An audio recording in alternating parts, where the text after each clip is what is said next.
Campagnolo. Filling and bleeding the hydraulic disc brake system.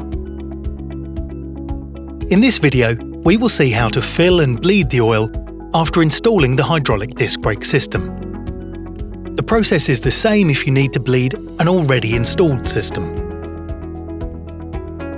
The images illustrating this procedure relate to bleeding the left side control and the front caliper, but they are also relevant for the right-hand control and the rear caliper, or if the brake lever and caliper positions are reversed.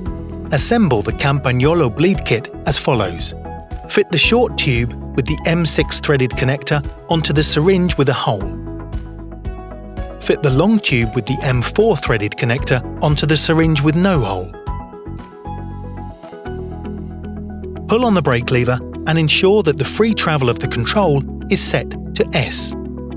To fill the system with the right amount of oil, adjust the position of the brake levers so that they're both either as far as possible or as close as possible to the handlebar so that they feel the same when you pull them together at the end of the procedure. Remove the screw from the bleed valve.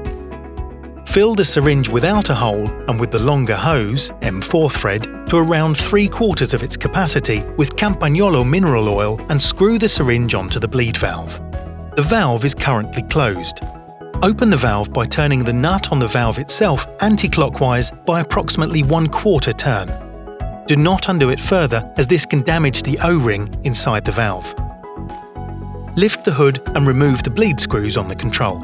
Draw back the piston of the syringe with the short hose, M6 thread, so that the piston is positioned above the lateral hole and attach it to the control. Push the plunger of the syringe connected to the caliper to expel all the air trapped in the system until the oil exiting from the control bleed valve has filled the top syringe by at least 50%. Ensure that the bottom syringe is not left without oil, so as to prevent air from entering the caliper. If the system is not new, push out the oil already in the system, remove the syringe, plug the hole on the syringe, and dispose of the used oil in accordance with local, regional, or national legislation. Then reconnect the syringe and refill with new oil.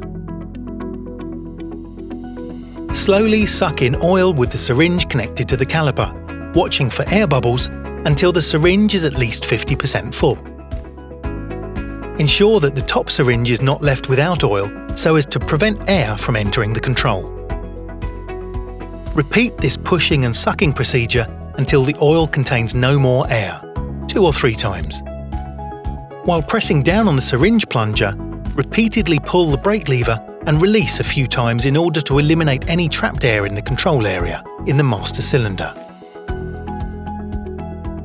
While sucking with the syringe, pull the brake lever several times as if you were braking to expel any remaining air in the caliper. When all air has been expelled, ensure that the level of oil in the syringe is above 1 centimeter approximately and close the bleed valve by turning the wrench clockwise.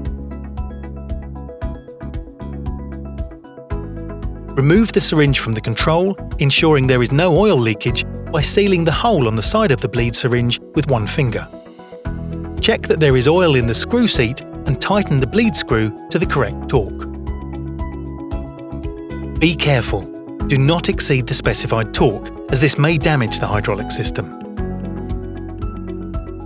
Using alcohol, clean any leaked oil from the top of the control. Remove the oil between the valve and the syringe connection, sucking in with the syringe to prevent any remaining oil underneath the valve screw from leaking once this is in place in its seat. Remove the syringe from the caliper. Fit the bleed valve screw and tighten to the required torque.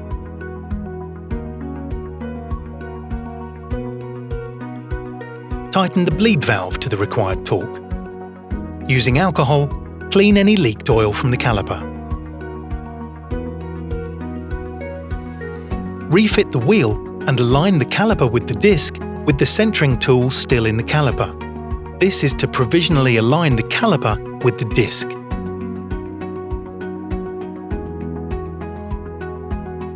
Unscrew the pad screw that holds the oil level tool in place and remove the oil level tool. Position the pads so that the metal support is in contact with the pistons.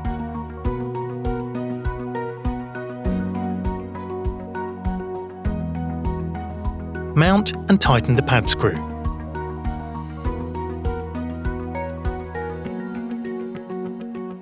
Position the securing pin on the screw.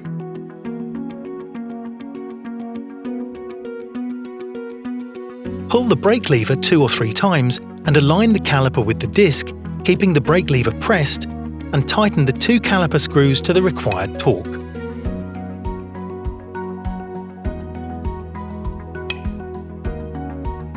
Hold the caliper so that it does not move. If the disc is not parallel to the caliper pads, you may need to machine the caliper contact surface using an appropriate tool.